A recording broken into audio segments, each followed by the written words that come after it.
it's not enough to do analytical decision making.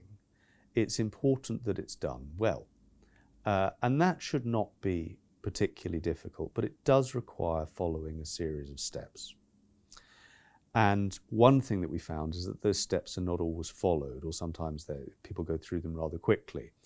Two steps in particular are very important. The first is you're going to be making a decision between options on the basis of certain criteria. You're going to be saying, well, this option achieves what we want better than that option. And in order to do that, you need to know in advance what you want, what the criteria you actually are going to use to balance those options out are. Let me give an example.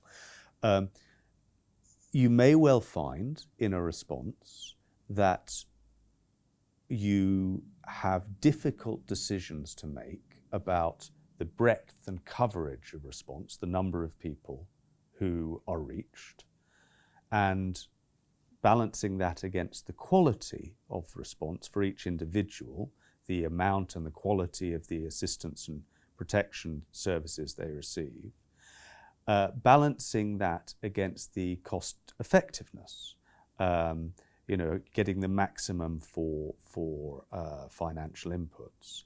Now, those, ideally you'd have all three, but the reality is you probably need to prioritize. And if you haven't determined what the priority of those things are, it becomes very, very difficult to balance out the different options and say which one is best. So that step of deciding on the criteria that are important is a key one. The second thing that we found often got skipped over is really working out what the options are. In many cases, a fairly narrow set of options is considered, often options that have been used before. And this is true for deciding on program response and targeting, but it was also true with other kinds of decisions as well, around partnership, around HR, around security.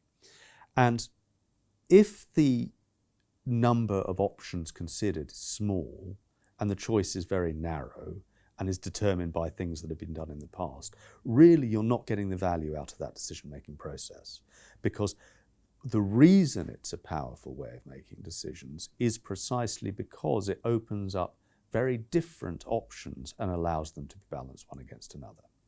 So to do analytical decision-making well, it's very important to identify the criteria on which the decision will be made and to ensure you have a wide range of options. And that often means bringing in a wide range of people who can give new and innovative ideas.